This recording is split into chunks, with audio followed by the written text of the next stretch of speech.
Ladies and gentlemen, welcome to the Commander Rose channel. So mock draft season's here. Mock draft season, it's been here. It's been here for months. But I made like a montage of all the premium mock drafts, like the respected ones. 'Cause, dude, there's so many mock drafts out there, dude. My freaking orthodontist had a mock draft. I was like, motherfucker, work on my teeth, boy. But this is a mock draft here from NFL.com and Bucky Brooks. And one of those teams is the Commanders. They already got Deebo Samuel in the mix, and why not double down with a speedster? I mean, we want to get another playmaker. Yeah. We want more speed and perimeter. Remember, in the offseason, they lost De'Ami Brown, a vertical stretch guy. You want to diversify the wide receiver room? Matthew Golden gives you a polished wide receiver, gives you that vertical threat. So now with McLaurin, Samuel, and Golden, man, that is a nice 11 package that you're throwing out there in the NFC East. He has us taking Matthew Golden. Matthew Golden, wide receiver from Texas. I like Golden. I like him. But at the same time, I feel like wide receivers are premium, especially in the first round. Because look, I feel like most of us want to trade back. We're low on draft picks. We only have 5. We want to trade back, pick up a third, pick up a fourth, you know what I mean? And even then, like, even though wide receiver is still a need, because as of right now, we got Luke as our slot, and, you know, he needs competition there.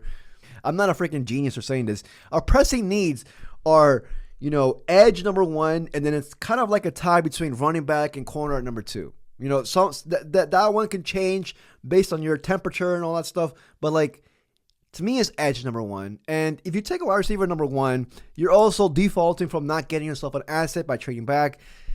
I'm a little, you know, but then again, it all depends on Adam Peters' board and how much he values Matthew Golden. But, you know, but then again, that's just one mock draft. This is another mock draft here from ESPN and Mel Kiper. Next up is Washington.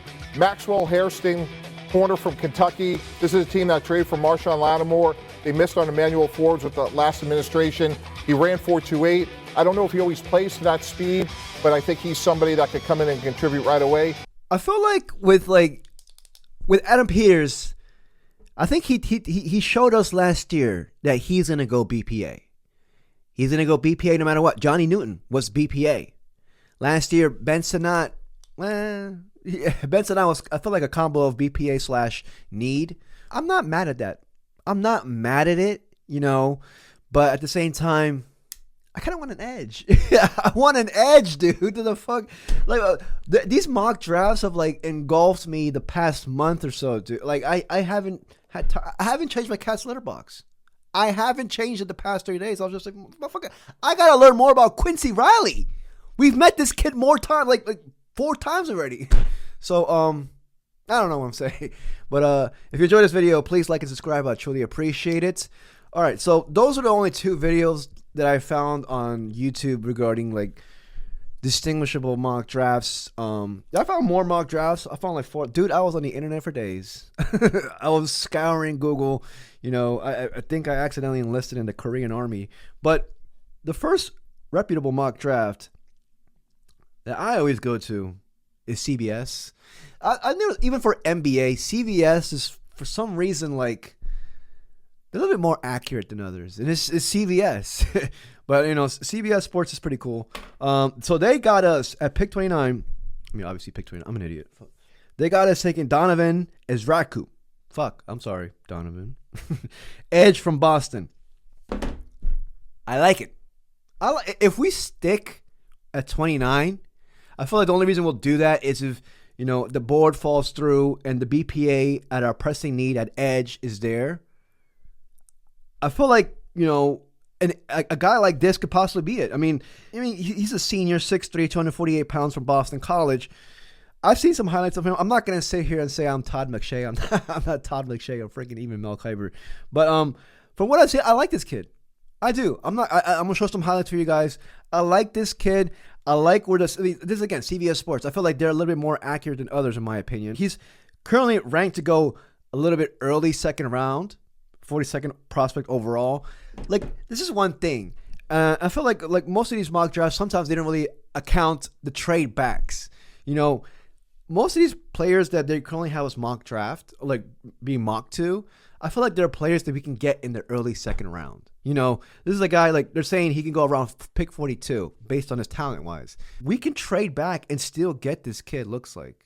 I feel like what's going to happen is that we're going to trade back and we're going to pray that a Johnny Newton type prospect falls to us, which honestly, in every NFL draft, there is a prospect multiple prospects that fall, whether it's regarding injury concerns, character concerns, just concerns in general regarding their play and talent.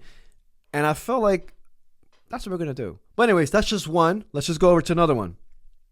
Let's make this video quick, man. I gotta stop dicking around. This one is from ESPN's Matt Miller, reputable dude. He has us taking defensive tackle Derek Harmon from Oregon. 6'4" defensive tackle, has impressive size, length, and strength. Produced 45 tackles and 5 sacks for the Ducks last year. This had me thinking. And y'all, if y'all don't agree with me, please eviscerate me in the comments, dude. I could use a good evisceration. Defensive tackle is low-key a big need for us. And I'm not saying for this upcoming season. Defensive tackle, like next year, we're not going to have Daron Payne. This is Payne's last year, I believe, with us. We have an out next year. I think we're going to use it to get out of his ginormous contract. I would not be surprised if we draft a defensive tackle over an edge in the first 4 rounds, wherever we pick. Because it's the same thing what they did with Newton. Newton was taken, albeit more because he was BPA, but thank God, I said this in my previous video, thank God we drafted Newton. Because now we lost Allen. Newton's ideal candidate to break out, ideal candidate to lead our defense, hopefully, in the coming years. We need a future pairing for Newton on the defensive line. Especially in a division like the NFC East where we need to stop the run. And I get that Javon Kinlaw was signed, but like, I'm just saying, I would not be surprised if defensive tackle was probably even our first pick taken. Everybody's saying edge. I'm not saying I want it. I'm not saying I want it, dude. I'm just saying I would not be surprised if the BPA defensive tackle is on the board and we take him. I just would not be surprised. This is another mock draft. I believe this was also from NFL.com. They have us taking Emeka Egbuka, wide receiver from Ohio State. We like Ohio State wide receivers. We do. Terry McLaurin. And I like this kid too. I really do. Ohio State wide receivers, man, there's something about them that's just like, Garrett Wilson, Chris Olave. But again, I like Egbuka a little bit more than Matthew Golden. But it's still kind of like a premium, right? I mean, I still feel like it's a premium. Unless he's in Adam Peters's board top 15 and we get him at 29, then yeah, I feel like I'm not trying to say for myself. I'm trying to put myself in Adam Peters's mind. Then Peters will probably still draft him if he's top 15 in this board. And Peters like, the value's too good right there, but yeah, man, I like Egbuka. I like him, dude. But let's go another one. The last one is Nick Scorton from Edge from Texas A&M. This is a low-key underrated one because this is a guy who prides himself on stopping the run and has an explosive electric capability to rush the passer, but primarily stopping the run, which we need. Ideally, though, I'm not going to draft a defensive end that's just stout and stopping the run.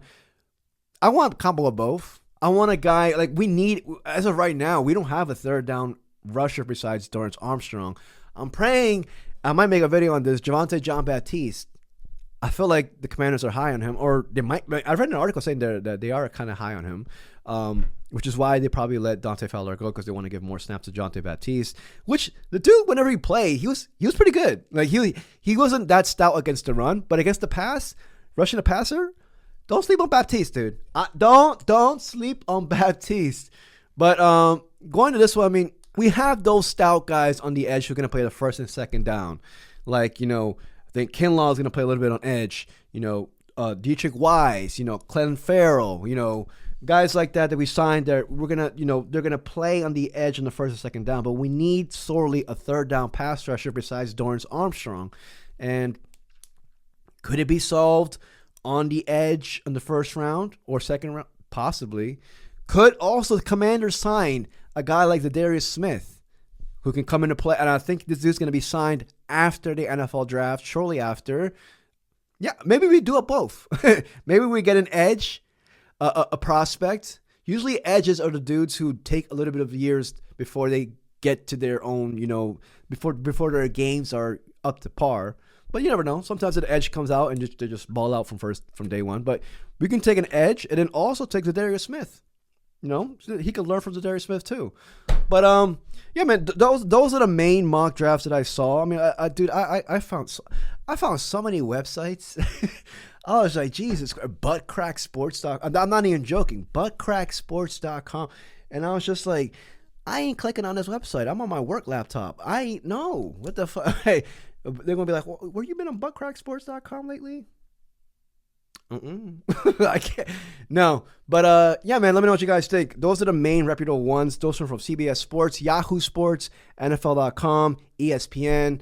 But it's only gonna change. We're still like a month away. Oh, a little bit less than a month now. Yeah, a little bit less than a month. But I feel like the final mock drafts is probably gonna land around like April 20th or something like that. So I'll probably make another video on that aspect. But yeah, man. Let me know what you guys think. If you enjoyed this video, please like and subscribe. I truly appreciate it. Till next report. Peace, y'all.